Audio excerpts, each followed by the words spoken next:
Alhamdulillah, wassalatu wassalamu ala rasulillah wa ala alihi wa ashabihi wa man walah, amma ba'd. Mungkin bisa masuk ke depan jamaah. Masuk. Fadhal. Enggak harus bersandar duduk itu. Yang shebe-shebe aja yang bersandar gitu.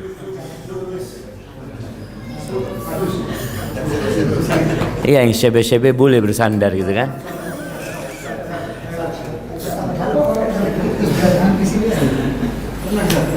Masya Allah. Segala puji bagi Allah. Salawat dan salam semoga tercurahkan untuk baginda Nabi kita Muhammad alaihi salatu wassalam, keluarga beliau, istri-istri beliau, putra-putri beliau, dan seluruh sahabat Nabi. Semoga Allah meridhai kita bersama mereka. Amma ba'd. Pada kesempatan kali ini ada satu hal yang ingin ana sampaikan. Ana terinspirasi atau dari ucapan Bapak Nizam Baraja, bahwasanya banyak orang-orang yang saat ini muslim tapi berpaham humanis.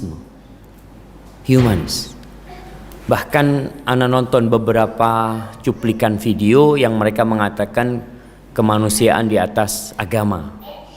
Jadi nggak usah bicara tentang agama lagi, sudah kita bicara kemanusiaan sudah. Apakah memang seperti itu jemaah? Apakah agama ini datang untuk menyengsarakan manusia?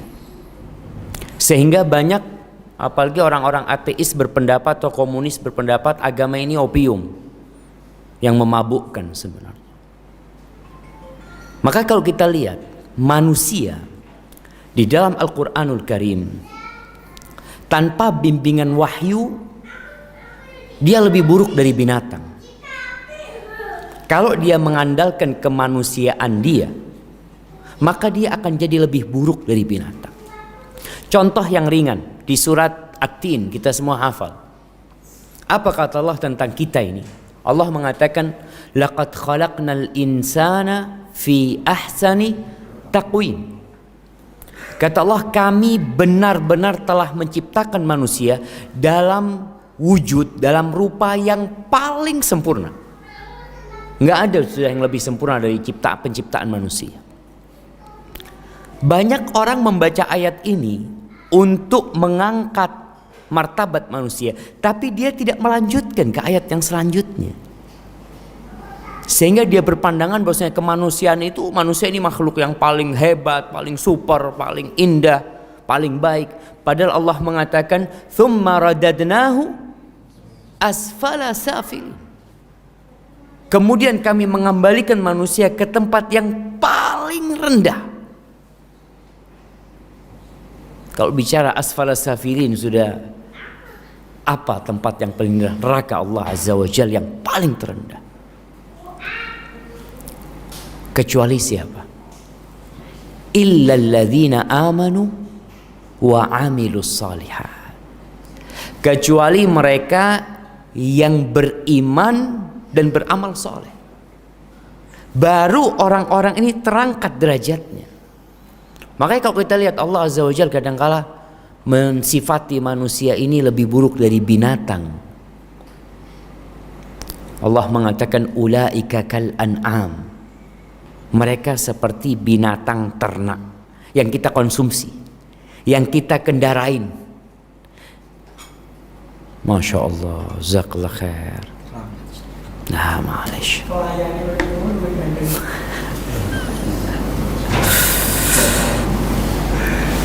Nah, ulaika kal an'am bal hum adall. Bahkan lebih buruk dari binatang. Allah Azza wa Jalla pernah menawarkan amanah ini jemaah. Amanah untuk memakmurkan bumi ini. Dengan apa memakmurkan bumi? Dengan bangunan-bangunan yang indah, dengan jalan-jalan tol yang mungkin mempermudah keberadaan manusia di muka bumi ini. Mungkin itu salah satu memakmurkan, tapi memakmurkan yang sebenarnya adalah dengan mengajak manusia mentauhidkan Allah Azza wa Jalla. mengajak manusia ini beribadah kepada Allah Azza wa Jalla. Allah mengatakan inna aradnal amanata 'alas samawat wal ard wal jibal. Kami menawarkan amanah ini kepada langit yang 7 lapis, kepada bumi yang 7 lapis, kepada gunung-gunung yang menjadi pasaknya bumi. Fa'abaina ayyahmilnaha wa ashfaqna minha. Mereka pada nggak mau pegang amanah itu, berat. Untuk memakmurkan bumi ini dengan tauhid, dengan beribadah kepada Allah, berat buat mereka. Maka semua angkat tangan. Langit itu angkat tangan, bumi angkat tangan, gunung angkat tangan. Takut mereka tidak bisa menjalankan amanah yang Allah berikan. Terus siapa yang mengemban amanah itu? Fahamalahal insan.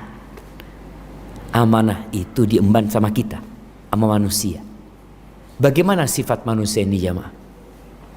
Innahu kana zaluman jahula. Manusia itu benar-benar makhluk yang sangat bodoh, bukan bodoh. Bahasa Arabnya bodoh apa? Jahil. Allah mengatakan jahul. Bukan zalim, tapi sangat zalim. Zalim bahasa Arabnya kita tahu semua, zalim. Sangat zalim apa bahasa Arabnya? Zalum. Innahu kana zaluman jahula.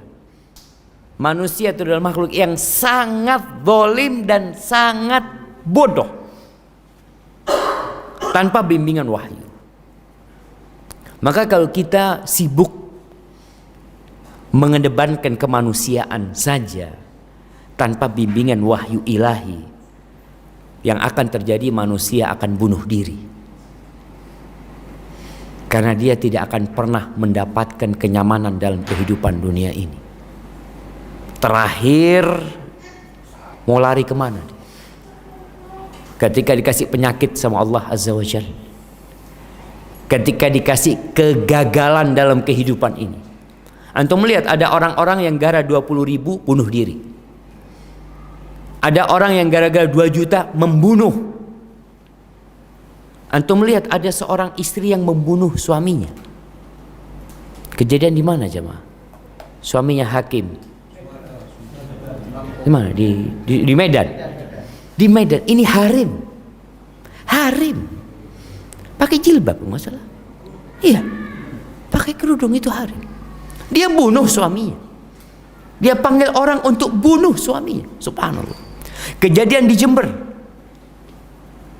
Di Jember kejadian seorang ibu sama anak bersekongkol bunuh bapaknya. Dikubur di rumah situ, dibikin musola di atasnya jemaah. Iya. Seakan-akan mereka selesai, nggak ada masalah. Seperti itu manusia tanpa bimbingan wahyu jemaah. Akan sangat zalim dan melakukan tindakan-tindakan kebodohan yang mungkin kita kok tega ya.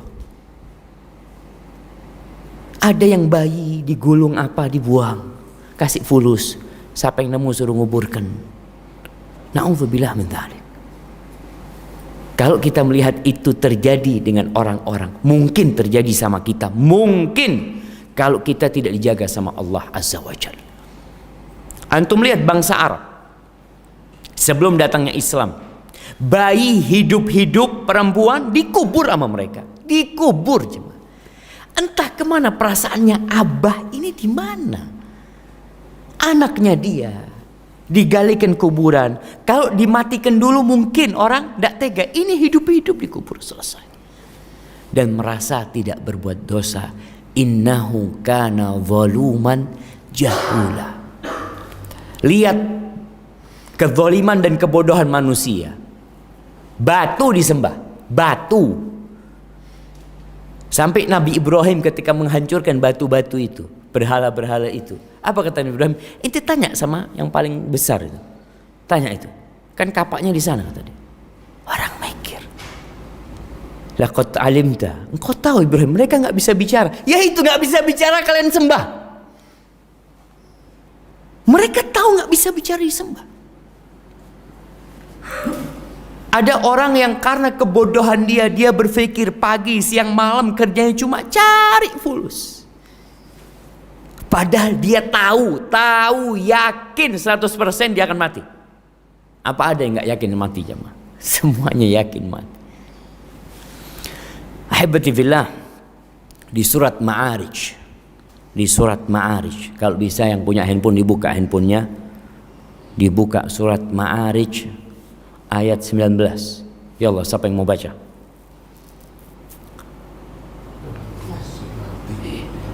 Masya Allah. Ada Qur'annya handphonenya? Ada semuanya lah jemaah. Ya Allah, faddalu. Surat Ma'arij ayat 19 sampai ayat 39. Ya Allah, siapa yang mau baca? Jemaah, kadangkala kita itu acara zuatan, ada yang baca Quran kan? Rata-rata kok bukan jamaah yang baca Quran. Hah? Ente lihat, rata-rata bukan jamaah. Jamaahnya kemana jamaah? Fadal, surat Ma'arij. Nah, fadal, mic-nya kasih. Mic-nya kasih biar dengar semuanya.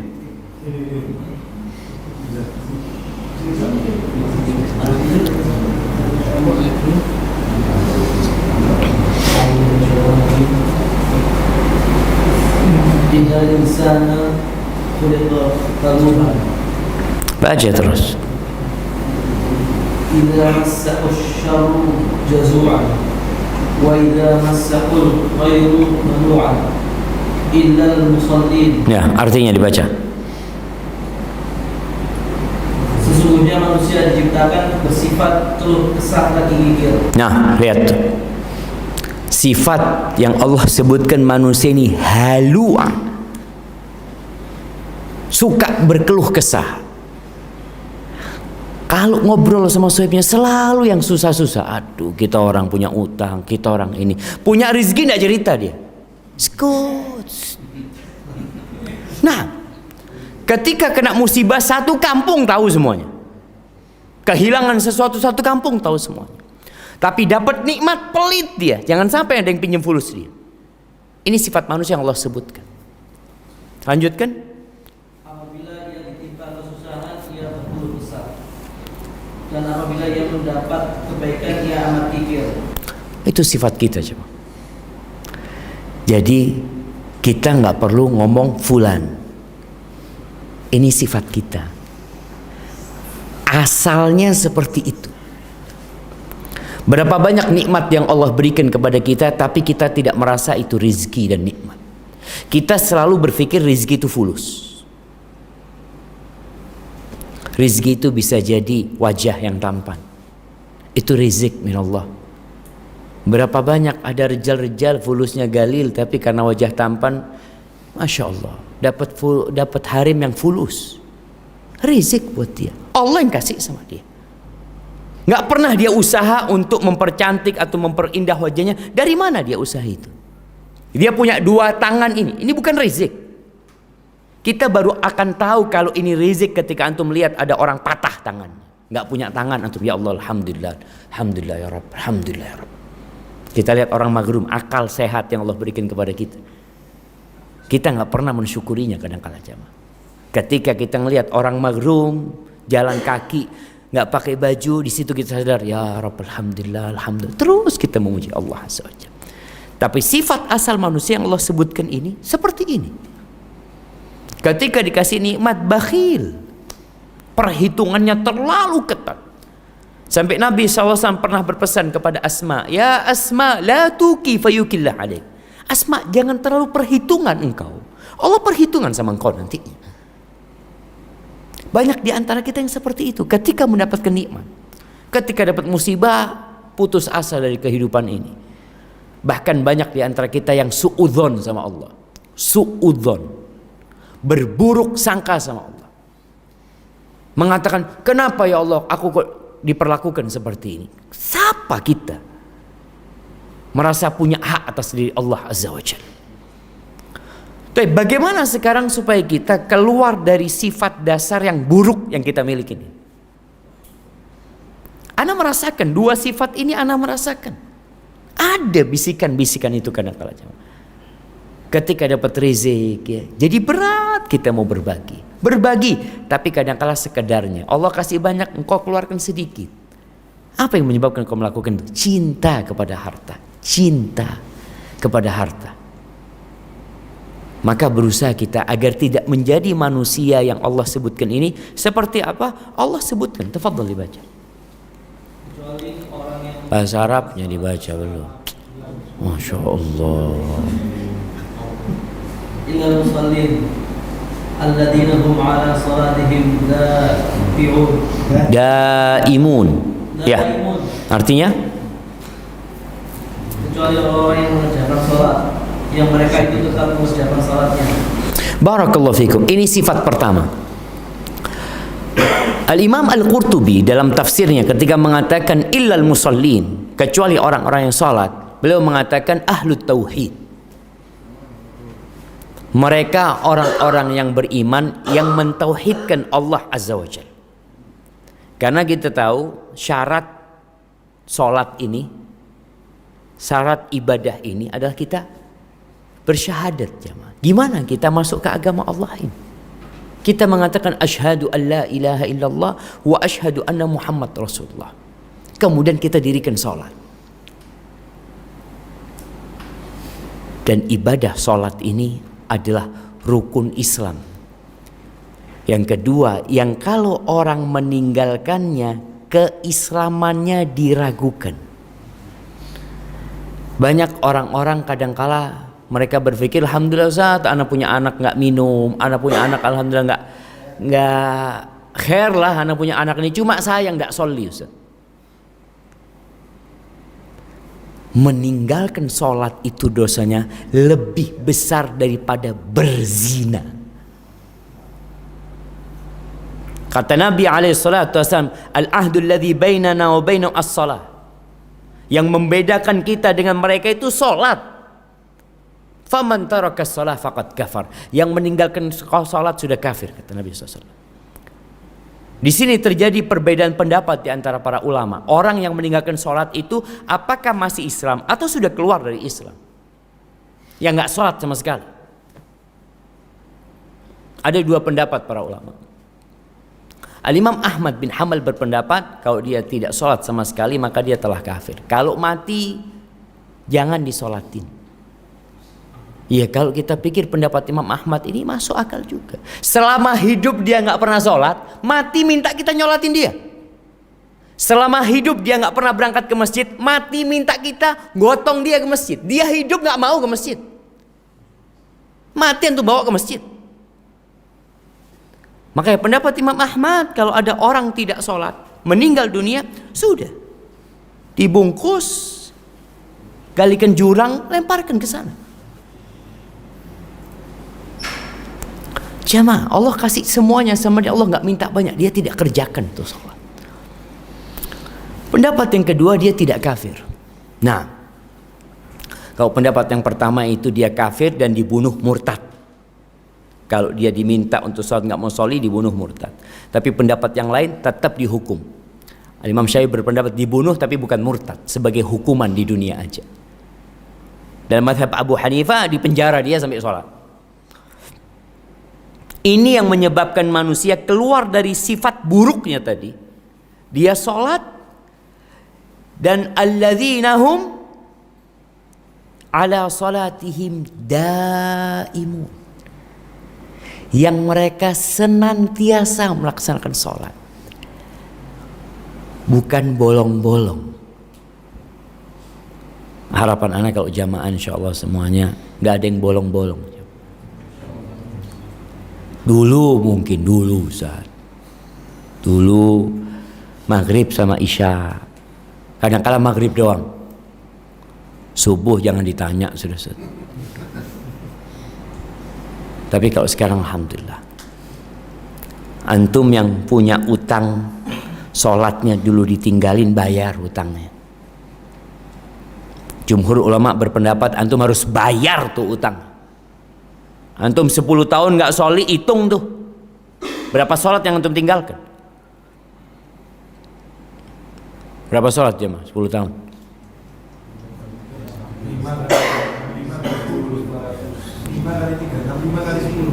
Piro itu? Masya Allah. Berapa? 18.000 sholat. Bisa bayar jamaah. Itu pendapat jumhur ulama, harus diqadha. Itu pendapat jumhur ulama. Tapi pendapat sebagian ulama al-muhaqqiqin nggak bisa diqadha, nggak bisa diganti. Gimana mau ganti? Dia niatkan sholat dengan sengaja. Nggak ada peluang untuk mengganti dia. Sampai kapan? Sampai mati nggak bisa diganti. Akan ada perhitungan Allah sama dia.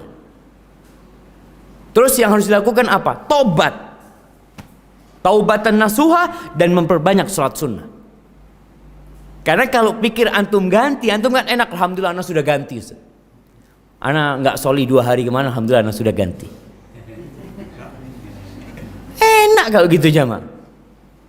Allah mengatakan inna salata kanat alal mu'minin kitaban mauquta. Salat itu kewajiban yang waktunya sudah ditentukan. Keluar waktu nggak diterima antum salat. Kecuali dalam kondisi lupa atau ketiduran. Baru. Maka pendapat mungkin ya yang mending ketika antum punya utang salat, antum bertobat dengan taubatan nasuha. Artinya antum berusaha untuk tidak mengulanginya dan memperbanyak salat sunnah. Daimun, dia selalu salat. Sebagian memaknai daimun, salatnya itu terus khusyuk. Allah itu tidak menerima dari salat kita. Kita salat 4 rakaat, kira-kira pahalanya 4 rakaat? Belum tentu. Allah akan menerima salat kita yang akal kita ada dalam salat kita. Walaysa lirrajuli min salatihi lama aqal. Orang nggak akan dapat dari salatnya kecuali yang akalnya ada di. Kita sholli kadangkala maghrib, besoli ditanya, imamnya tadi baca surat apa? Apa setia? Sekali. Antum kemana tadi? Maka daimun di antara maknanya khasyi, antum ngikutin salat antum. Dan yang membantu kita itu khusyuk dalam salat kita jamaah, tahu sama arti yang dibaca. Tahu. Jangan sampai kita ini sudah bertahun-tahun sholli, ditanya apa artinya sami Allahu liman hamidah, Rabbana walakal hamd. Apa wallahu a'lam. Arti at-tahiyat nggak tahu kadang-kala. Surat-surat pendek yang dibaca nggak tahu. Itu membantu kita. Iftitah yang kita baca sebelum Al-Fatihah nggak tahu sama artinya. Maka yang membantu agar kita terus sholat dalam kondisi khusyuk, maka mengetahui maknanya. Dari sejak wudhu sudah benar. Ada sebagian salafus saleh, kalau nggak salah Ali bin Husain bin Ali Zainal Abidin, ketika dia wudhu yang di sebelahnya ngelihat, malak, ente kenapa kok kuning wajahnya, pucat, kata dia. Dia mengatakan, ana sebentar lagi mau menghadap Allah Azza wa Jalla. Ana ini banyak dosanya, kata dia. Antum gimana kalau antum mau menghadap bos dalam kondisi antum banyak dosa, dan bos tahu antum melakukan kesalahan, antum habis ngambil fulus atau apa, tahu-tahu antum dipanggil sama bos. Gimana kondisi antum? Nih kita akan menghadap Allah yang tahu dengan yang besar, yang kecil dari semua dosa kita. Kita bisa tersenyum dengan orang-orang di sebelah kita karena mereka nggak tahu dengan dosa-dosa kita. Maka dari sejak wudu tumbuhkan perasaan kita ini mau sholli, mau menghadap Allah Azza wa Jalla. Kita ini mau ngomong Allahu Akbar dan Allah tahu tadi kita habis ngerjain apa. Kemudian lanjut. Alladzina fi amwalihim haqqun ma'lumun lis-sa'ili wal mahrum. Artinya? Dan orang yang dalam hartanya tersedia bagian tertentu bagi orang miskin yang meminta dan orang yang tidak mempunyai apa-apa yang tidak mau meminta. Subhanallah. Tadi hak badan nih. Hak badan kita kasih badan sama Allah. Haknya apa? Sholli. Sehari yang wajib berapa waktu? 5 waktu. Lihat 5 waktu dibanding waktu kerja kita lebih panjang mana coba?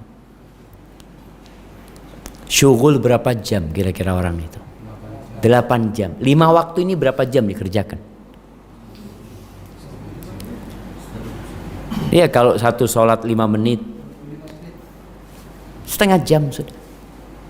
Itu hak badan kita, nggak banyak Allah minta. Antum syughul 8 jam, datang harus apa? Fingerprint, keluar fingerprint, telat dikit dipotong gajinya. Allah SWT cuma minta setengah jam dari antum, nggak banyak. Itu hak badan. Nanti ada hak lain, yaitu hak harta. Maka Allah sebutkan, walladzina fi amwalihim haqqun ma'lum. Yang di harta mereka, orang ini tahu ada hak. Ini bukan punya anak, ini punya Allah. Allah yang ngasih sama, dan ternyata dalam harta anak ada haknya orang. Ada haknya orang. Haibati fillah. Kalau bicara hak orang, biasanya kita di bulan Ramadan itu ada orang-orang yang minta hak Allah. Masih ada di Surabaya? Hah? Nah, kalau bicara hak memang sudah Allah tentukan. Ada hak buat mereka yang minta-minta, dan hak buat orang miskin yang tidak minta-minta. Ada 2 orang miskin. Ada orang miskin, subhanallah, ketika Nabi SAW mengatakan laisal faqir alladhi tarudduhu luqma au luqmatan, yang disebut orang fakir itu adalah bukan orang yang dikasih makanan atau terus dia pulang kasih fulus dia pergi, bukan. Tapi orang fakir, kata Nabi SAW, adalah orang yang tidak minta-minta dan orang nggak tahu kalau dia itu butuh sebenarnya. Diam dia. Dan kita harus cari ini. Kalau ada orang minta-minta, apa perlu kita kasih Ustaz? Ya, lihat kondisinya. Kalau dia memang minta-minta perlu miskin, kasih. Tapi ada orang yang profesinya minta-minta. Maka kalau dia datang kita kasih. Kasih apa? Kasih nasihat. Loh, sawa cuma. Kasih kesian dia cuma. Karena orang yang minta-minta tanpa dia memiliki kebutuhan, itu ya'ti yaumal qiyamah wa laysa fi wajhihi muz'atu lahmin. Dia datang pada hari kiamat, wajahnya ini dibangkitkan dari kuburannya, digiring ke padang mahsyar, wajahnya nggak ada dagingnya, tengkorak aja. Dia nunduk terus. Orang akan tahu ini yang minta-minta, padahal dia sebenarnya nggak berhak untuk minta-minta. Tapi namanya kita nggak tahu, gimana kalau kita nggak tahu, Ustaz? Ya sudah, kasih bainahu wa bainallah. Dan subhanallah, sebagian sahabat ya itu pedulinya sama orang miskin. Kalau ada orang miskin, farhannya dia jemaah.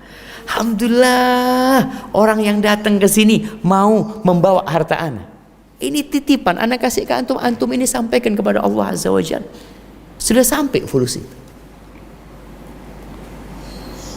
Dan tiap pagi ada 2 malaikat yang turun. 2 malaikat ini yang satu berdoa, Allahumma a'ti munfiqan khalafan. Ya Allah, berikan kepada orang yang suka berinfak ganti. Kapan infaknya? Terserah, pokoknya malaikat itu turun untuk mendoakan. Mau infaknya siang hari, sore hari, malam hari. Pokoknya malaikat itu kerjanya mendoakan orang yang berinfak, kasih ganti. Wa'ati mumsikan talafan. Yang satu doanya, berikan kepada orang yang bakhil, yang megang, dikatakan mumsik, dipegangin fulusnya jemaah. Berikan kehancuran, kerusakan dalam hartanya. Makanya berapa banyak orang fulusnya banyak, nggak manfaat buat dia jemaah. Gara-gara dia makan haknya orang. Kalau antum lihat, ada orang yang sukses yang jadi kaya raya, apa kata Nabi SAW? Innama tunsaruna wa turzaquna bidu'afaikum. Kalian ini dikasih rezeki sama Allah, dibantu sama Allah, ditolong sama Allah karena orang-orang yang lemah di antara kalian. Artinya ketika kita dapat harta, mau beli budak, mau bebaskan budak, bebaskan yang kuat-kuat. Sehingga ketika engkau perlu bantuan mereka, karena budak yang dibebaskan itu memiliki loyalitas kepada majikannya, jemaah. Dia siap pasang badan untuk bos yang membebaskan dia. Bapaknya Abu Bakar ngomong, kalau kau mau bebaskan, bebaskan yang kuat-kuat. Kok tak lihat engkau bebaskan yang miskin-miskin, yang lemah-lemah. Apa kata Abu Bakar? Ya abata, engkau nggak tahu dengan apa yang aku inginkan, ya apa? Ada beda niat. Itu Abu Bakar. Makanya Rasul SAW mengatakan, ma nafa'ani malun, ma nafa'ani malu Abi Bakar. Nggak ada harta yang bermanfaat buat aku seperti hartanya Abu Bakar Siddiq radhiyallahu anhu. Ketika Nabi mau hijrah SAW, Abu Bakar itu sudah menyediakan 2 ekor onta. 2 ekor onta. Abu Bakar mengatakan, ya Rasulullah, ini onta buat engkau. Kata Nabi SAW, bisaman, enggak, aku mau bayar. Ya terserah engkau, Nabi SAW. Kenapa Nabi bayar? Nabi nggak ingin pahala hijrahnya diambil Abu Bakar, karena ontanya Abu Bakar. Bayar, enggak, anak mau bayar. Seperti itu Nabi SAW. Ketika bicara hitung-hitungan ibadah, hitung-hitungan pahala, perlu kita hitung-hitungan. Berkaitan dengan harta kita, kita mau dibawa kemana harta ini? Itu ada hak mereka. Ketika Rasul Shallallahu Alaihi Wasallam sampai ke kota Mekah, sampai ke kota Madinah, mau bangun masjid, Allahu Akbar. Orang-orang Ansar mengatakan Masjid Nabawi itu, mereka, ya Rasulullah, la natrub samanahu illa min Allah. Kami enggak mau minta harganya kecuali sama Allah Azza wa Jalla. Kata Rasul SAW, thaminuni. Berapa harganya? Anak mau bayar. Dibayar sama Nabi SAW. Supaya pahala bangun masjid itu terus mengalir buat Nabi Muhammad SAW sampai hari ini. Nabi itu perlu sama pahala. Jangan akhirnya kita yang punya fulus ini merasa nggak perlu sama pahala. Ketika dapat fulus terus berpikir gimana supaya ini jadi pahala buat anak, supaya anak tidak menjadi orang-orang yang disebutkan suka berkeluh kesah, nggak pernah bersyukur sama Allah Azza wa Jalla. Maka ingat, jadi orang-orang fakir, orang-orang miskin, pedulikan mereka, jamaah. Khususnya kerabat kita. Makanya kenapa, nah kalau jamaah alhamdulillah, kenapa Nabi SAW itu nyuruh kita belajar nasab? Kenapa jamaah? Apakah suruh agar kita berbangga? Anak gabili, anak gabail, ente, insyaallah. Nabi SAW menyuruh kita belajar nasab untuk satu hal, menyambung silaturrahim. Beliau mengatakan SAW, ta'allamu min ansabikum matasilu bihi arhamukum. Pelajari nasab kalian yang dengannya kalian bisa silaturrahim. Maka insya Allah mudah-mudahan semua sudah mengerjakan. Sepupuan, tolong bikin grup. Bikin grup lah. Grup di WhatsApp atau apa, sepupu kita. Anak punya jiddi namanya Hasan Basalama. Kita punya grup semua cucunya Hasan Basalama. Dari Umi juga kita bikin. Paling enggak itu menjadi ajang untuk silaturahim. Ada yang perlu ini, perlu bantuan ini, perlu itu. Kita nggak perlu ke orang lain. Kita sudahlah keluarga ini. Dan kalau antum lihat bagaimana hikmahnya Allah Azza wa Jalla, tidak ada satu keluarga kecuali ada satu yang sukses biasanya. 1, 2 yang sukses. Ini tugasnya adalah mengayomi yang mereka yang susah. Jadi Nabi SAW ketika ditanya tentang bagaimana kita bersedekah, siapa yang paling berhak mendapatkan? Kerabat kita. Orang-orang bertanya kepada Nabi SAW, yas'alunaka madza yunfiqun. Mereka bertanya apa dan kepada siapa kita berinfak. Qul ma anfaqtum min khairin falil walidaini wal aqrabin wal yatama wal masakin wabnis sabil. Katakan yang paling berhak mendapatkan kelebihan hartamu itu orang tua. Allah sebutkan falil walidain. Jangan takut kalau antum ngasih orang tua fulus antum berkurang.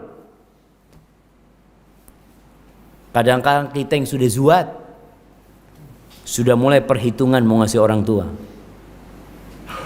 Ana juga punya masa depan Ustaz, ana punya ini tuh subhan falil walidain. Dan Allah akan kasih ganti jemaah. Kita ini sama harta kita milik orang tua kita. Anta wa maluka li abik. Engkau dan hartamu milik bapakmu, kata Nabi SAW. Jadi kalau abah kita datang ke bait kita, ngelihat kita punya motor mamanya, nak abah bawa nak ya. Siap bah. Fadl. Sayaro abahnya datang, nak abah perlu sayaro nak. Fadl bah, fadl. Kita ini sama harta kita milik abah kita aja mah, milik orang tua kita. Kemudian wal akrobin, kerabat kita. Kita punya kerabat, sepupu kita, ami kita, keponakan kita. Sebelum kita kasih keluar, pedulikan mereka. Oh fulan ya Allah susah, kirim buat mereka. Wal akrobin, baru wal yatama, anak-anak yatim, orang-orang miskin, orang-orang yang terputus dalam perjalanan, ya. Itu perintah Allah Azza wa Jalla dalam memberikan nafkah. Jadi ingat, yang pertama sholat, yang kedua sedekah. Terus dia melakukan hal itu. Sampai kapan sedekah? Ya sampai Allah mencabut nyawa kita jemaah. Dan kalau antum cinta sama hartanya, boleh sedekah setelah mati. Ada orang yang terlalu cinta sama hartanya, mau bangun masjid ketika hidup sayang. Maka apa yang boleh dilakukan? Sebelum mati antum bikin wasiat. Ada orang yang hidup bakhil, mati bakhil. Mati antum bakhil, antum sudah mau mati, tulis wasiat, sepertiga hartaku di jalan Allah, wakaf. Bikin di notaris. Karena kalau bikin surat di rumah nanti sama anaknya, aduh bismillah lah, nggak ada yang tahu. Selesai. Kalau anak-anak kita soleh, enggak insya Allah. Tapi kadang-kala ada anak-anak yang enggak baik, maka bikin yang jelas di notaris, tulis sepertiga. Ini kalau antum cinta sama harta antum. Jadi baru mau sedekah kalau mau mati. Pahalanya sama enggak? Sama. Enggak sama pahalanya. Makanya kata Nabi SAW, afdalus sedekah, sedekah yang termulia itu anta tasaddaq wa anta sahihun syahih ta'malul hayata wa takhshal faqr. Sedekah yang termulia adalah ketika engkau dalam kondisi sehat, engkau masih punya angan-angan tinggi, engkau kepingin ini, kepingin itu sedekah yang terbaik. Tapi jangan sampai kata Nabi SAW, sudah sakit-sakitan baru mengatakan, ya yang sana nanti buat masjid sana, yang itu buat masjid sana. Kenapa nggak dari dulu supaya pahalanya engkau dapat lebih dari dulu? Baik, lanjut.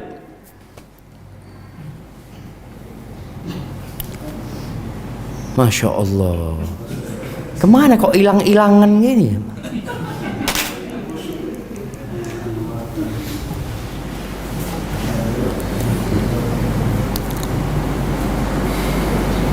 Walladzina yusaddiquna biyawmid din walladzina hum min 'adzabi rabbihim mushfiqun.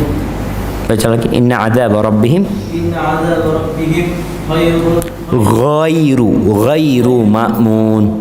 Artinya, dan orang-orang yang percaya hari pembalasan dan orang-orang yang takut terhadap azab Tuhannya, karena sesungguhnya azab Tuhan mereka tidak dapat membuat orang merasa aman dari kedatangannya. Barakallahu fikum. Ini beriman dengan hari akhir jam. Orang itu percaya bahwasanya akan ada hari kebangkitan.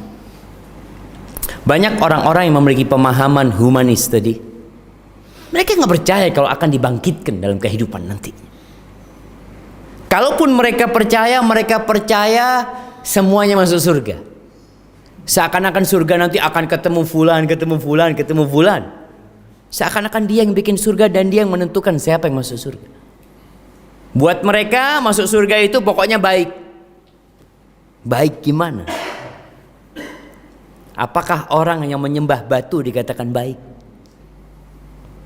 Apakah orang yang tidak pernah meletakkan keningnya di muka Allah dikatakan baik?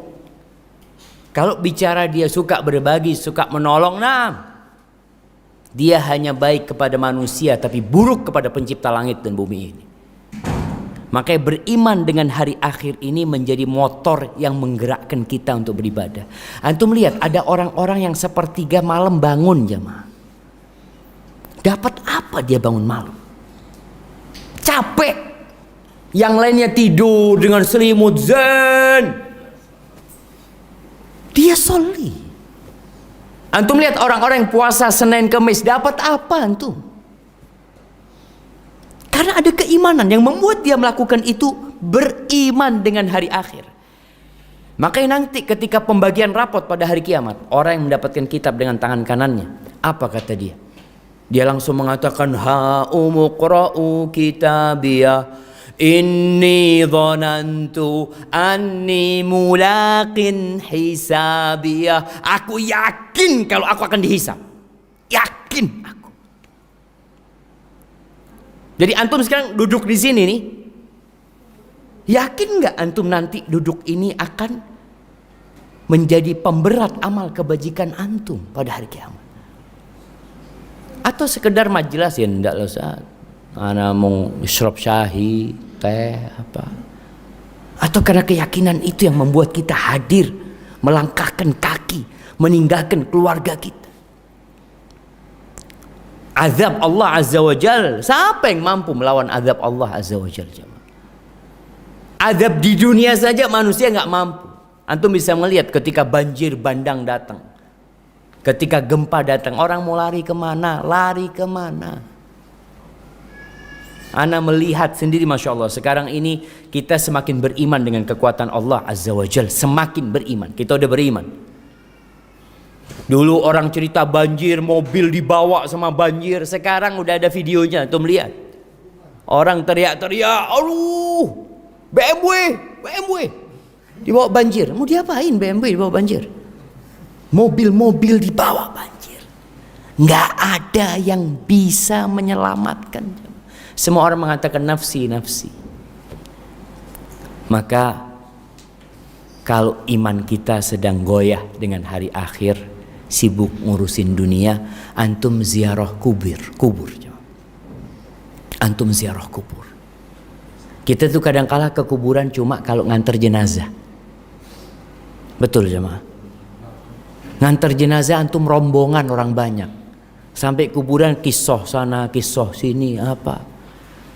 Ahlan, kuburan ahlan teriak-teriak. Ada kuburan.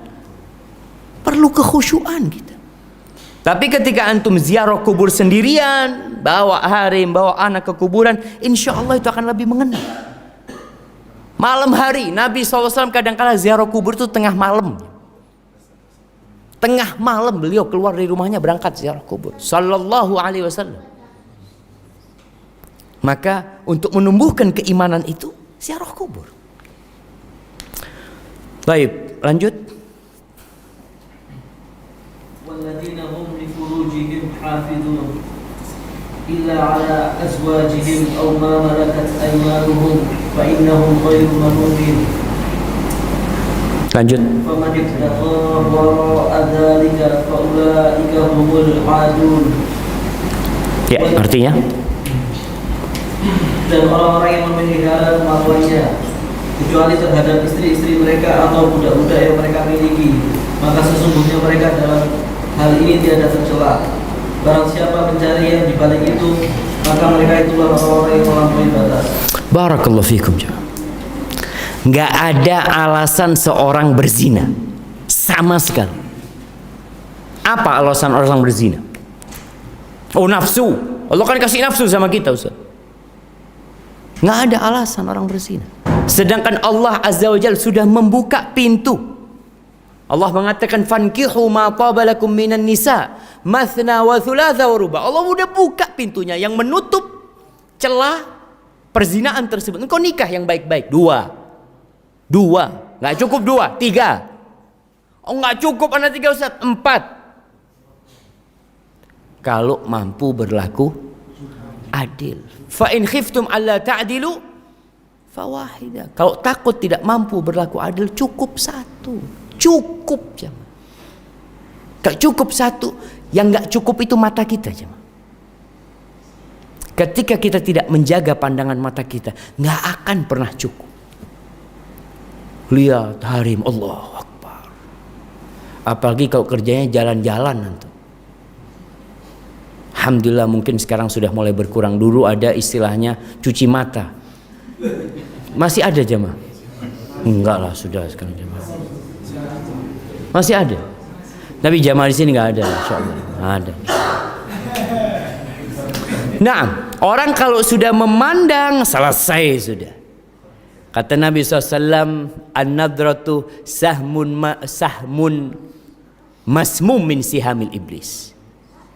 Pandangan mata itu anak panah iblis yang beracun. Nggak perlu antum sampai masuk, nggak perlu cuma lecet dikit racunnya sudah bergerak. Makanya kenapa orang-orang berzina nggak jaga pandangan mata? Sudah punya harim masih berzina. Makanya kita lihat hukumnya berbeda.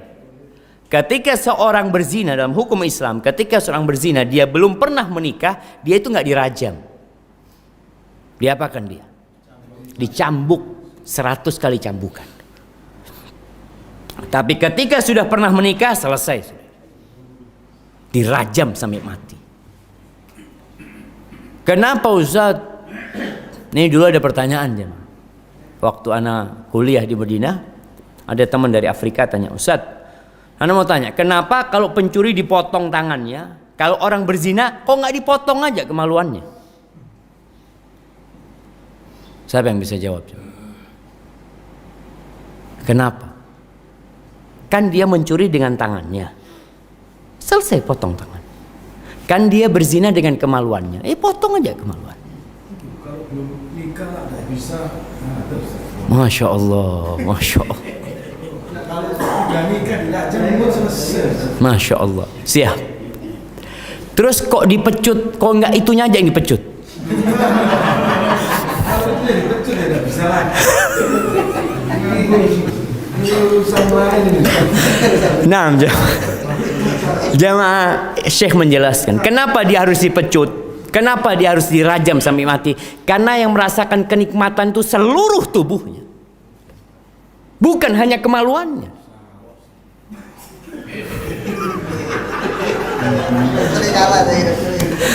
Betul nih dok. Yang merasakan itu seluruh tubuhnya. Makanya yang harus merasakan siksaan itu seluruh tubuhnya. Subhanallah. Maka sekali nggak ada alasan. Wallahi dosa zina ini dosa yang sangat menjijikkan. Makanya orang itu dikasih daging yang seger, yang enak, nggak dimakan, yang busuk dimakan. Itu perempuan orang yang berzina. Maka semoga Allah menyelamatkan kita dan anak keturunan kita dari urusan zina ini. Jadi antum nggak cukup 1, 2, nggak cukup 2, 3, nggak cukup 3, 4. Tapi syaratnya mampu berlaku adil. Nggak mampu berlaku adil, azab buat antum. Miring, dia akan dibangkitkan pada hari kiamat dalam kondisi rusuknya itu jatuh. Seperti orang yang kena stroke, dia menyeret, semua orang kelihatan. Kalau sekarang mungkin nggak ada yang tahu. Sekarang dia merasa enggak, alhamdulillah, Nabi bisa berbuat adil. Nanti pada hari kiamat akan ketahuan nanti adil apa enggak. Maka ingat, kalau ingin terhindar dari sifat halu'a tadi, suka berkeluh kesah dan bakhil, jaga nih kemaluan kita. Kecuali atas istri dan budak-budak. Dulu ada perbudakan dan Islam datang untuk menghapus perbudakan. Tapi ketika ada perbudakan, kita bisa beli budak perempuan dan boleh digauli. Tapi sekarang sudah, Masya Allah, sudah siap yukulannya jamaah. Nggak apa-apa, turunkan ke bawah, nggak apa-apa jamaah. Kalau sudah juk jamaahnya. Aibatifillah, kembali kepada urusan mata tadi, urusan menjaga kemaluan kita. Seorang lelaki, bukan seorang lelaki, seorang manusia melihat sesuatu yang belum dimiliki, itu tidak dalam wujud aslinya. Melihat sesuatu yang belum dimiliki tidak dalam wujud aslinya. Kenapa orang selalu mengatakan rumput tetangga lebih hijau dari rumput sendiri? Karena dia belum memiliki. Antum gak ngelihat tetangga beli Harley umpamanya, Allahu Akbar. Dia datang, antum Masya Allah, mabruk, mabruk ya. Setiap dia lewat, antum pandangin terus. Sambil tidur dengar suaranya, rung, rung. Oh Masya Allah. Ketika antum beli, antum punya di rumah antum, berapa kali antum lihat Harley itu? Selesai, taruh di gudang, khalas. Mungkin 7 hari pertama, 2 hari Masya Allah, dilap jamaah. Habis gitu, harim pun seperti itu. Antum awal belum zuat lihat harimnya, Masya Allah, Masya Allah. Dapat sebulan di rumah antum. Biasa-biasa. Tapi ngelihat harimnya tetangga, Masya Allah, Masya Allah. Karena kita belum memiliki. Makanya kenapa diperintahkan untuk menundukkan pandangan. Kita ditipu dengan pandangan mata kita. Maka Allah katakan wa qul lil mu'minin yaghuddu min absarihim. Katakan kepada orang-orang beriman agar mereka menahan sebagian pandangan mereka wa yahfadzu furujahum, dan menjaga kemaluan mereka. Semua itu dimulai dari mata. Makanya orang buta itu selamat dari fitnah itu, jamaah. Maka kita jaga. Kalau ingin selamat, jaga. Ada harim, tundukkan pandangan kita. Kalau enggak, kita tidak akan pernah puas dengan harim kita. Dan Nabi SAW menjelaskan, kadang-kala enggak sengaja ngelihat harim. Naik motor, tahu-tahu ada yang lewat, astagfirullah. Hati tergoda. Apa yang harus dilakukan? Kata Rasul SAW, falyarji' ila ahli, pulang ke rumahnya. Antum mau berangkat syughul nih, udah berangkat lampu merah, ada yang lewat, astagfirullah, langsung balik arah tuh. Telat syughul nggak ada masalah. Kemana? Ke istrinya. Nabi SAW menjelaskan, fa innal ladzi biha mithlul ladzi biha. Yang ada di harim itu sama dengan yang ada di harim dia, sama persis, nggak ada bedanya. Dalam riwayat fa innahu yaruddu dzalika, itu akan menghilangkan tadi yang namanya nafsu hasyat, itu bisa hilang ketika kita menghubungi istri kita. Sampai ada cerita seorang hakim di Sudan yang Anda pernah ceritakan di beberapa kajian. Hakim di Sudan ini lagi mau sidang, entah saksi entar terdakwanya dilihat cantik, jamilah. Apa kata hakim ini? Skors. Pulang dia ke rumahnya. Dikatakan rumahnya mungkin setengah jam. Pulang nih. Sampai rumahnya selesai urusan sama harimnya, balik lagi. Mana lagi? Biasa dia ngeliat harim ini, selesai sudah. Itu obat. Gimana yang belum zuat? Siapa yang belum zuat ini? Masya Allah.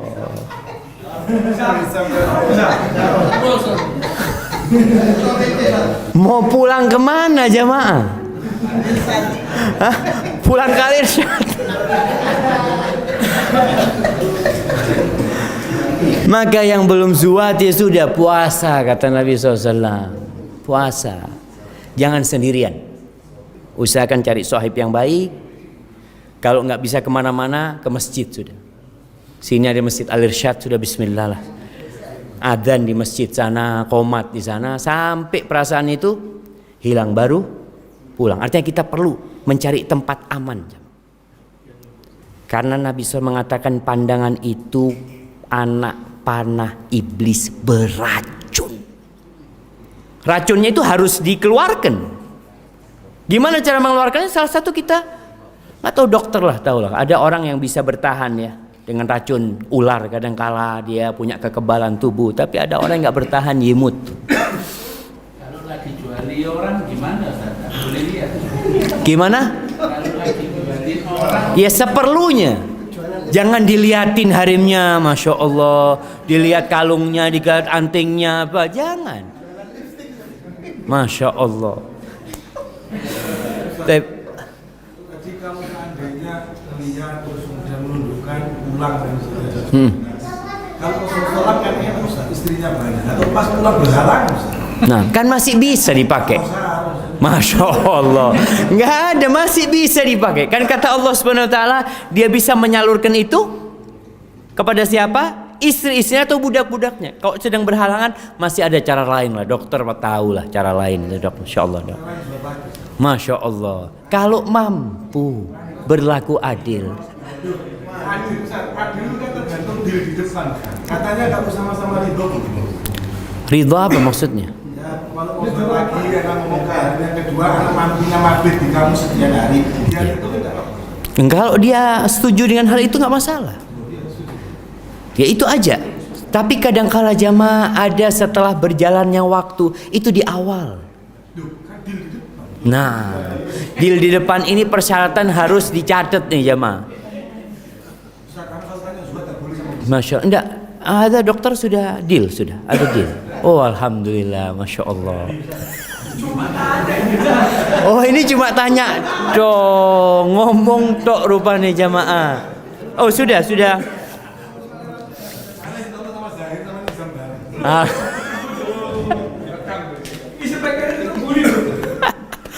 Taib jamaah. Artinya ketika seorang memang merasa nggak cukup dengan satu, dia mau nikah dua, tafadhal. Allah mengatakan, fa in khiftum alla ta'dilu. Allah mengatakan kalau kalian takut tidak mampu berlaku adil, fawahidah, cukup satu. Karena orang yang menikah lebih dari satu, mau tidak mau, pernikahan itu akan menimbulkan konflik dalam rumah tangganya. Dia harus siap dengan konflik tersebut. Rasul Shallallahu Alaihi Wasallam menghadapi hal itu. Pikirnya rumah tangga Nabi Sallallahu Alaihi Wasallam itu tenang-tenang. Zaat istri-istrinya, berantem mereka. Maka harus sabar ketika seorang berpikir untuk menikah lagi, persiapkan. Dia akan kehilangan mungkin sebagian ketenangan dia karena ngurusin harim yang zaat atau apa. Tapi ada harim-harim yang Masya Allah yang menerima sehingga tidak terjadi keributan. Barakallahu fikum. Tapi secara umum nikah lebih dari satu akan menyebabkan adanya ya konflik-konflik, ada yang besar, ada yang kecil, ada yang badai yang menghancurkan, ada yang cuma angin-angin dulu. Jangan sampai antum menikahi janda menjandakan istri. Akhirnya bukan poligami, tapi poliganti. Tetap satu harimnya seperti itu. Baik, lanjut. Walladzina hum bi amanatihim wa ahdihim ra'un. Walladzina hum bi syahadatihim qa'imun. Nah, artinya dan orang-orang yang memelihara amanat-amanatnya dipikulnya dan janjinya, dan orang-orang yang memberikan kesaksiannya. Barakallahu fikum jemaah. Ini berkaitan dengan amanah. Allah Subhanahu wa taala menjelaskan orang-orang yang selamat dari sifat halua itu kalau dikasih amanah dijaga. Baik itu urusan agama atau urusan dunia. Urusan agama dikasih amanah jadi imam, dikasih amanah jadi muadzin, dikasih amanah ngurusin zakat, maka jaga itu amanah. Urusan dunia, kerjaan, dikasih pekerjaan, tolong amanah itu dijaga. Dikasih jabatan, dikasih posisi yang baik, akan ditanya amanah tersebut. Jangan sampai menjadi orang munafik yang kalau dikasih amanah khianat. Kemudian disebutkan berkaitan dengan janji-janji, ditepatin janji-janji tersebut. Kemudian berkaitan dengan kesaksian, orang ini memberikan kesaksian dengan benar, tidak melakukan kesaksian palsu. Gara-gara dikasih fulus, dia mau jadi saksi palsu. Maka jaga diri kita, jangan sampai kita makan haram, apalagi urusan syahadatuz zur. Nabi itu benar-benar mewanti-wanti, iyyakum wa syahadatuz zur. Itu termasuk dan palsu. Barakallahu fikum. Baik, lanjut. Walladzina hum ala salatihim yuhafizun. Ulaika fi jannatin mukramun. Barakallahu fikum. Dan orang-orang yang memelihara salatnya, mereka itu kekal di surga lagi dimuliakan. Nah, ini orang kalau tadi selalu sholat, kalau di sini menjaga sholatnya. menjaga dari sisi syaratnya dipenuhin, rukunnya, wajibnya. Dari sejak wudhu dia benerin wudhunya, takbiratul ihram bener, kemudian dia berusaha untuk sholat di masjid, dijaga sholatnya. Karena ada orang sholat, selalu sholat, ada rejal masya Allah, sholli terus Ustaz. Tapi kok kelihatannya dosa terus jalan ya Ustaz. Kayaknya sholatnya hanya jadi topeng buat dia. Utang gak bayar. Siapa yang gak bayar utang jemaah? Angkat tangan jemaah. Bayar semua jemaah. Kok noleh-noleh? Sopo ya masya Allah. Sholat dia, alhamdulillah sholat. Tolong diperbaikin sholatnya. Kalau ternyata sholat kita tidak mencegah dari perbuatan keji dan mungkar, tetap kita khianat, janji kita ingkari, maka sepertinya sholat kita perlu dijaga lagi. Kita udah sholat nih, dijaga sholatnya dengan cara belajar sholat yang benar. Antum kapan terakhir belajar sholat? Oh sejak dulu Ustaz. Baca lagi. Ternyata sholat itu bacaan ruku bukan cuma satu. Kita selama ini hafal bacaan ruku apa? Subhana rabbiyal azimi atau subhana rabbiyal azimi wa bihamdi. Subhanakallahumma wa bihamdika Allahumma gfirli. Allahumma laka raka'tu. Ternyata ada bacaan banyak. Bacaan ketika sujud juga banyak ternyata yang dibaca oleh Nabi sallallahu alaihi wasallam. Kita hanya membaca subhana rabbiyal a'la wa bihamdi atau subhana rabbiyal a'la. Padahal ada bacaan Nabi sallallahu alaihi wasallam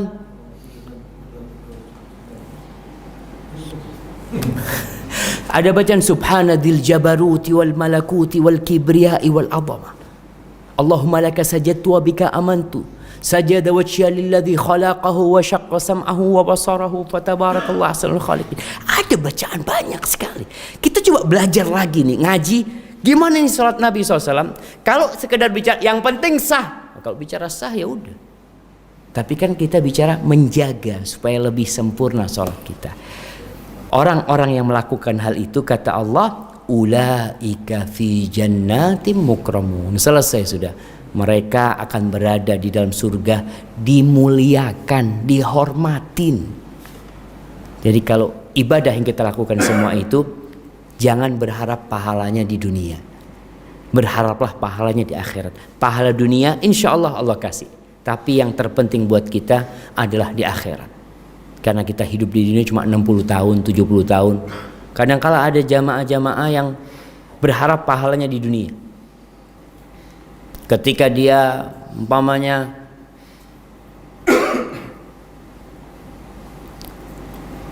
antum pernah dengar kalau orang jodohkan orang itu dapat apa jemaah?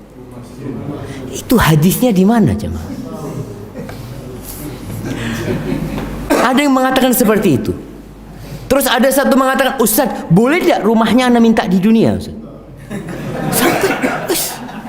Ana jodohkan fulan Ustaz, ana belum punya rumah, gimana kalau rumahnya di dunia?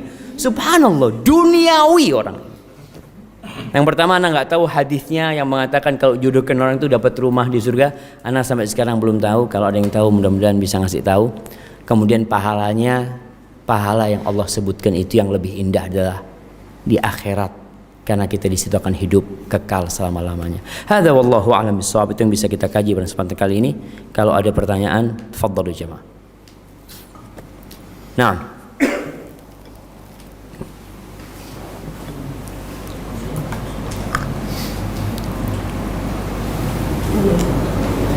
mungkin gorengannya bisa diturunkan, nggak apa-apa, santai jemaah.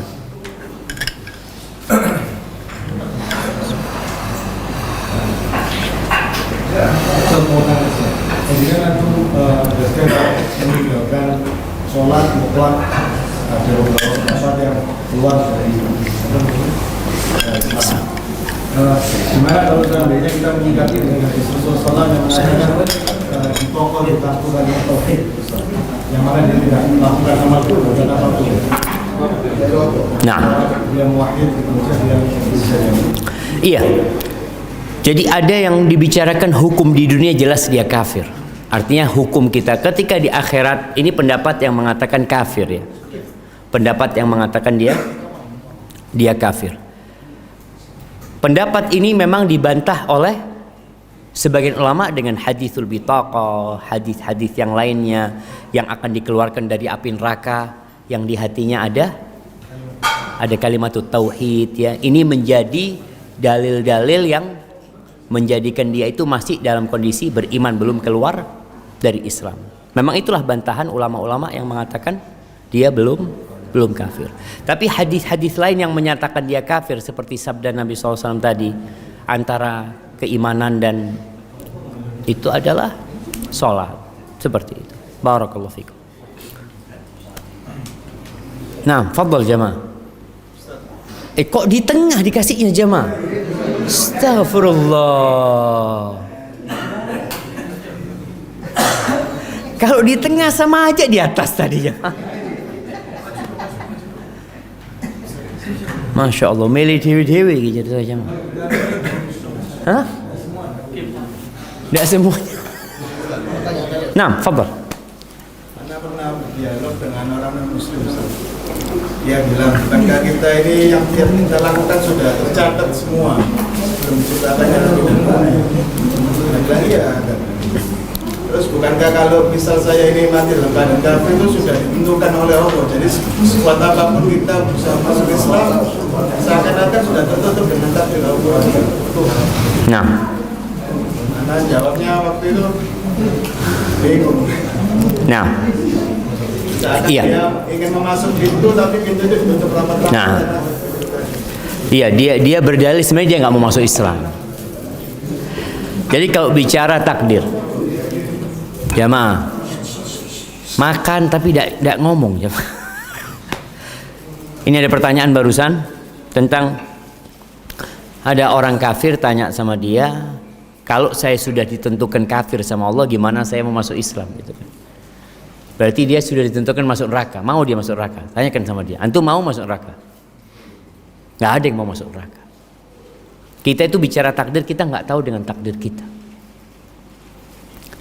Dan ketika Allah Azza wa Jalla mengetahui bagaimana akhir hidup kita, itu yang ditulis. Makanya Rasul SAW pernah ditanya, apakah Allah tahu siapa di antara kita yang masuk surga dan siapa di antara kita masuk neraka? Tahu nggak? Kata Nabi SAW, nah Allah tahu. Terus para sahabat bertanya, fafimal amal? Kalau gitu buat apa kita beramal? Kok biar aja nanti yang masuk surga, yang masuk neraka. Kata Rasulullah SAW, i'malu fakullun muyassarun lima khuliqala. Kalian beramalah, semua akan dimudahkan sesuai dengan catatan dia. Dia diciptakan untuk apa? Tugas kita menghadapi takdir ini, takdir sesuatu yang kita tidak mengetahuinya, maka beramal. Bapak mau beriman enggak? Tanyakan sama dia. Bapak mau beriman? Oh, saya mau beriman. Ya silahkan syahadat sekarang. Tapi kan dia nggak mau. Itu hanya dalih yang digunakan supaya dia tetap di dalam kekufuran dia. Makanya tanya sama dia, Bapak ditakdirkan miskin apa kaya? Kalau bicara tadi masalah surga neraka, sekarang di dunia, oh, Bapak kenapa bekerja? Kok nggak duduk aja gitu? Kan kalau sudah ditakdirkan kaya, ya datang sendiri fulus. Nggak ada. Tetap harus ada usaha gitu. Maka kadang-kala mereka menggunakan itu untuk tidak mau masuk Islam. Kalau urusan dunia dia kerja, dia syughul. Hadza wallahu a'lam bissawab. Nah, tafadhalu jamaah. Bacaan sebelum Al-Fatihah, doa Al-Fatihah yang benar itu yang apa? Allahumma qadibna ini apa? Semuanya benar. Ya, bukan dua, banyak bacaan Nabi SAW itu. Maka di sini tadi mengingatkan, kalau bisa kira-kira ada 7 bacaan iftitah itu yang dibaca oleh Nabi SAW. Dan kalau kita hafal itu membuat kita, membuat kita jadi lebih konsentrasi sholatnya. Hari ini kita baca Allahumma ba'id, hari besok kita baca subhanakallahumma wa bihamdika wa tabarakasmuka wa ta'ala jadduka, tadi wajjahtu wajhiya. Jadi ada banyak bacaan yang kalau bisa kita beragam. Itu termasuk sunnah yang macam-macam gitu. Jadi bukan mana yang benar, jadi semuanya benar. Barakallahu fikum. Nah, fadhal. Di fenomena masyarakat tentang nubuat ini, Ustaz, Bukan karena belum saja. Ya, nggak apa-apa, bukan. Pak, kalau satu kurang boleh dua, atau satu bersih boleh dua, tiga, atau empat bersih. Nah, Tapi harus adil. Tapi pertanyaannya sekarang banyak wanita atau istri yang mereka tidak mau dari awal bahwa poligami itu dilakukan oleh suaminya. Dan itu dia apa? jadi ceritanya belum nemu yang mau dipoligami misalnya ini. Ya, itu fitrah wanita sih. Artinya normal wanita seperti itu, bukan sesuatu yang aneh gitu. Istri-istri Nabi berat di poligami, tapi mereka menerima karena itu menjadi syariat Allah Azza wa Jalla. Aisyah radhiyallahu taala anha waktu Nabi menikah dengan Ummu Salamah sallallahu alaihi wasallam. Dengar nih Aisyah, Nabi nikahin Ummu Salamah. Berita yang tersebar Ummu Salamah ini cantik sekali. Akhirnya Aisyah pakai jilbabnya, kerudungnya ke rumahnya Ummu Salamah. Nggak pernah ngelihat dia Ummu Salamah. Ketika dia datang ngelihat Ummu Salamah, Allah, ternyata Ummu Salamah itu lebih cantik dari omongan orang. Pulang Aisyah ini ketemu sama Hafsah. Ya Hafsah, kata dia, ternyata karena dia takut ada saingannya. Ternyata Ummu Salamah ini lebih cantik daripada omongan orang, kata dia. Kata Hafsah, kau cemburu aja. Coba kau lihat lagi sekarang. Balik lagi Aisyah ini. Dilihat, oh iya kata dia, cantik tapi ya biasa lah kata dia. Dia mulai tenang gitu. Artinya perasaan wanita itu, itulah ujian buat wanita menerima hukum Allah Azza wa Jalla. Kita bicara sholat, berat orang sholat itu. Wa innaha lakabiratun illa 'alal khashin, berat melaksanakan, tapi kita kerjakan gitu. Begitulah dengan wanita ini, ketika dia mendapati suaminya poligami, dia nggak boleh gugat cerai karena suami poligami, tapi dia boleh gugat cerai karena suaminya zalim, karena suaminya setelah poligami nggak peduli sama istri yang pertama. Kemudian mungkin hal ini terjadi di masa sekarang karena memang ada media-media yang menggambarkan poligami ini buruk, sesuatu yang buruk. Di masa Nabi SAW, sahabat itu yang harimnya 2 itu bisa dihitung. Rata-rata 3-4 mereka. Itu biasa gitu. Ketika ada seorang sahabat meninggal dunia, harimnya jadi rebutan sahabat yang lain untuk bantu. Karena janda ini kalau banyak di masyarakat berbahaya. Oh. Jadi ada pemburu janda ini jemaah. Artinya selain kita memberikan nafkah, membantu, itu juga menikahin karena dia perlu ada yang mengayomi dia punya hasrat seperti itu. Insya Allah harapan kita ini dengan ilmu agama yang diajarkan, kemudian media-media dakwah yang tersebar, wanita itu jadi semakin sadar dengan hukum poligami ini. Mungkin kalau sekarang belum familiar, mungkin nanti di anak kita akan jadi familiar. Dulu di waktu jiddi kita biasa mereka. Jiddi itu harimnya 2, 3 biasa. Tapi kemudian di masa kini berubah hal itu. Maka mudah-mudahan ke depan salah satunya dengan pendidikan agama yang benar. Tapi jangan nunggu. Bisa. Kalau nunggu yang kayak gitu udah zuat-zuat nanti. Mau langsung 2 ini.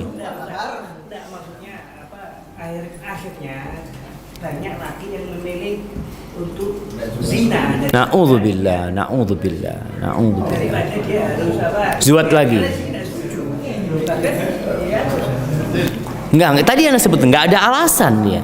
Makanya kadang-kala dia salah pilih istri. Dia harus didik istrinya dengan benar.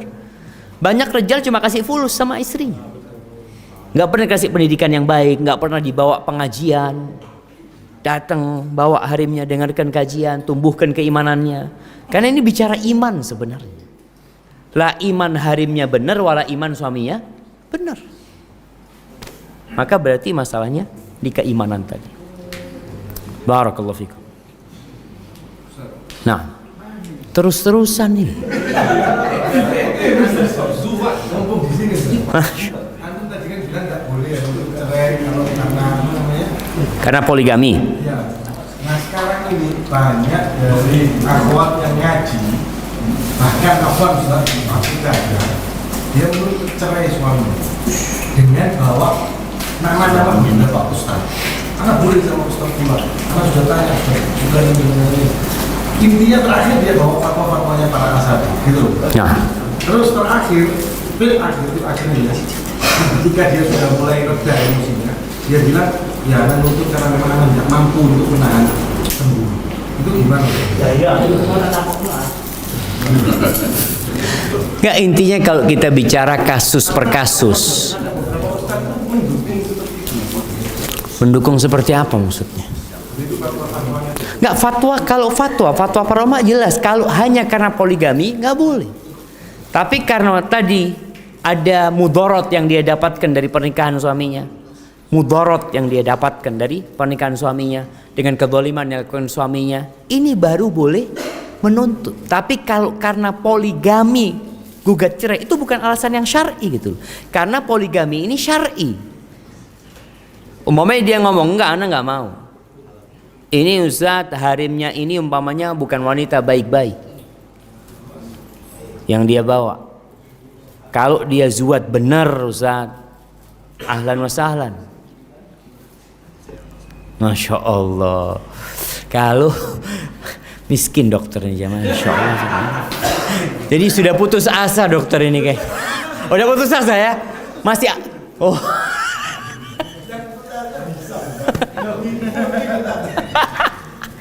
Masih ada harapan dokter, insya Allah. Masih ada harapan. Nah,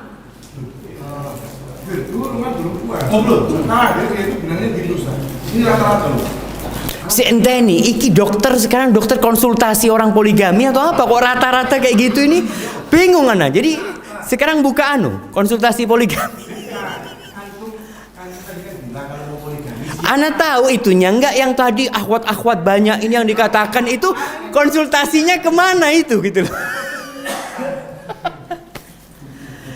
Enggak, artinya memang banyak yang tidak menerima, itu banyak. Karena masalahnya tadi kita bicara masalah keimanan. Kalau tadi bil akhir dia mengatakan karena dia nggak tahan cemburu. Ya kalau bicara cemburu memang wanita cemburu, tapi jangan sampai kecemburuan itu melanggar agama gitu loh. Itu yang perlu diluruskan. Itu aja yang perlu diluruskan sama dia. Makanya kalau ada anak ini taab ya, kita sering dengar orang-orang poligami, mereka dapat senangnya, kita dapat ruwetnya. Konsultasi anak punya harim kayak gini, ya Allah. Urus sono ente bismillah. Ente yang zuat kok anak yang disuruh ngurusi. Ini kadangkala mereka nggak mau ngambil resiko itu. Kita suruh ngasih nasihat, Ustaz, tolong kasih nasihat hari mana Ustaz? Ini nomor teleponnya Ustaz. Loh. Enggak, memang harus siap. Mau tidak, kalau nggak siap jangan. Kalau nggak siap jangan. Baik, barakallahu fikum dok.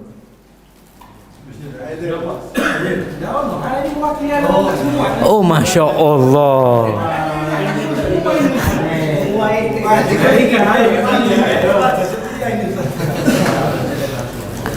Nah, fadal. Al-A'raf ayat 2. Ittabi'u ma unzila ilaikum min rabbikum wa la tattabi'u min dunihi awliya'a qalilan ma tadhakkarun. Sangat sedikit kalian mengambil pelajaran dari hal itu yang ayat tadi itu. Apakah memang itu sudah sunatullah, orang itu banyak yang tidak lebih memilih pemimpin yang bukan Allah Ta'ala. Karena di Al-A'raf menyebutkan seperti itu. Apa itu memang sudah dari dulu memang ya apa sih? Iya, kalau bicara kebanyakan manusia nggak benar. Allah sudah sebutkan itu. Aktsarun nas fasiqun zalimun. Itu kebanyakan manusia seperti itu. Makanya kalau kita menjadikan kebanyakan manusia itu tolak ukur kebenaran, ya nggak mungkin seperti itu. Coba antum lihat followernya orang-orang yang nggak benar. Follower ustadz sama follower orang-orang yang nggak benar. Anda lihat followernya Ronaldo itu berapa? Hampir 200 juta itu. Hah? Sudah, Allahu Akbar. Ini salah satunya di sini. Lihat ini. Ustadz yang di follow siapa jemaah? Jadi kebanyakan manusia memang nggak benar. Tugas kita apa? Mengikuti kebenaran dan tidak melihat berapa jumlah massa. Kalau ukuran kebenaran itu jumlah massa yang besar, maka kita lihat Rasul SAW nggak benar karena beliau pada waktu di Mekah sendirian. Yang lebih banyak ya orang-orang kafir. Seperti itu. Maka tugas kita adalah bagaimana menjadikan Allah itu menolong kita. Bukan menjadikan mayoritas itu sebagai sarana untuk kemenangan. Ketika perang Hunain, berapa jumlah umat Islam? Itu jumlah pasukan terbesar ya yang dikumpulkan oleh para sahabat ketika Fathu Makkah. Fathu Makkah 10.000, perang Hunain 12.000. Mereka kemudian mengatakan lan nughlab ankil, enggak mungkin kita dikalahkan hari ini. Jumlah kita banyak. 12.000 itu diserang sama Hawazin, tinggal 100 orang. Kemana yang 11.900? Kabur semuanya. Lalu Nabi memanggil mereka satu persatu. Ya ashab bai'ati asy-syajarah. Baru mereka datang. Maka kalau bicara kebanyakan orang memang nggak benar. Ustaz, dalam hal ini Ustaz, ketika umpama katanya orang-orang ketika umat Islam ditekan, sudah pinggirkan itu perbedaan pendapat hal itu. Kalau dari kata Ustaz, jadi jangan, kita tidak boleh sebagai satu karena umat Islam sekarang ditekan, kita lepas ini, yang bagian Salafi lepas, yang bagian NU semua lepas baju, kita bersatu. Menurut Ustaz bagaimana? Kalau bicara persatuan di atas Islam yang benar harus bersatu. Allah mengatakan wa'tasimu bihablillahi jami'an wala tafarraqu. Jangan berpecah belah. Kalian nggak boleh berpecah belah. Berpegang teguhlah, bukan kumpul badannya ya. Kalau bicara kumpul badan tapi hatinya tidak bersatu, apa gunanya? Makanya yang harus bersatu itu walaupun kita berpisah badannya, tapi kalau hatinya bersatu cukup buat kita. Maka yang dipentingkan adalah para ulama mengatakan yang diawali itu adalah kalimatut tauhid sebelum tauhidul kalimah. Hatinya disatukan. Mau NU, mau Salafi, mau apa, semuanya hatinya satukan. Disatukan di atas apa? Ketika semua memiliki prinsip yang sendiri-sendiri. Mereka bawa bendera masing-masing. Sini bersatu di atas kalimatullah tabaraka wa ta'tasimu bihablillahi jami'an wala tafarraqu. Maka kata Nabi SAW ketika beliau ngasih nasihat, kemudian para sahabat nangis. Hati mereka bergetar, lalu mereka mengatakan fa'ausina ya Rasulullah, kasih wasiat buat kami. Apa salah satu wasiat Nabi SAW? Fa innahu man ya'ish minkum ba'di fa sayara ikhtilafan katsira. Siapa yang hidup setelah aku mati, maka dia akan melihat banyak perselisihan. Itu kata Nabi SAW. Terus solusinya apa? Fa'alaikum bisunnati wa sunnatil khulafa'ir rasyidin al-mahdiyyin min ba'di tamassaku biha wa 'addu 'alaiha bin nawajid wa iyyakum muhdatsatil umur fa inna kulla muhdatsin bid'ah. Artinya solusi dari perselisihan ini sudah ada.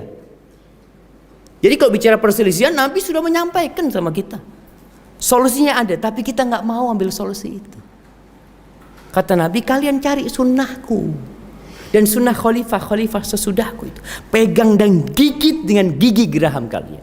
Ketika itu baru Allah akan kasih kemenangan. Ingat, bukan karena jumlahnya yang besar umat Islam menang. Kalau baca sejarah, selalu kemenangan itu jumlah umat Islam lebih sedikit dari jumlah musuh. Makanya kalau ada orang-orang yang berpisah dari barisan umat Islam seperti yang kejadian perang Uhud. Nabi SAW berangkat dengan 1.000 orang, 300 orang kabur. Orang-orang munafikin. Ada orang-orang munafikin. Di tengah umat Islam pun, antum pikir nggak ada orang munafik. Mereka yang hanya mau bersenang-senang jamaah. Kalau susah mereka nggak mau memikirkan umat Islam. Jadi kalau bicara dari semua kelompok yang ada itu, Nabi sudah kasih solusi. Ini kan perselisihan kita lihat. Semuanya ngaku paling benar. Ana yang benar sudah. Yang benar itu yang sesuai dengan sunnah Nabi SAW. Bukan kata ana, bukan kata antum. Itu yang sedang diusahakan. Fa'alaikum bisunnati. Jadi seperti piramid jamaah. Umat Islam ini sudah ada di bawah, udah besar gitu. Kalau ingin bersatu, di mana? Di pucuknya itu. Ya antum harus melangkah. Capek naik ke piramid itu capek memang. Pegang nanti di sana. Ini yang jadi pegangan kita, jemaah. Itu yang perlu dilakukan. Dan dalam menghadapi kondisi yang ada, jemaah, kita lihat ya, umat Islam mungkin ya terpecah belah, ditindas, dizolimin. Kita lihat kejadian mungkin di Rohingya, kejadian di Ugyur, kejadian ya sudah sering terjadi dulu di Bosnia, seperti itu. Apa sih solusinya? Solusinya cuma satu. Nabi SAW mengatakan, "Idza tabayatum bil aina." Kalau sistem jual beli kalian riba yang terselubung. Wa akhadtum adnabal baqar, dan kalian sibuk dengan ekor-ekor sapi kalian. Waraditum bizara, kalian ridho dengan pertanian kalian. Mereka ini berada di zona aman untuk dunia. Wa taraktumul jihad, dan kalian meninggalkan jihad. Sallallahu alaikum dhullan, maka Allah akan menimpakan kepada kalian kehinaan. Hina, mau jumlahnya berapapun hina. La yanzi'uhu, ingat Allah nggak akan nyabut. Allah tidak akan cabut yang namanya kehinaan atas umat Islam. Sampai kapan? Hatta tarji'u ila dinikum, sampai kalian kembali kepada agama kalian. Bicara agama yang mana, Ustaz? Islam macam-macam sekarang.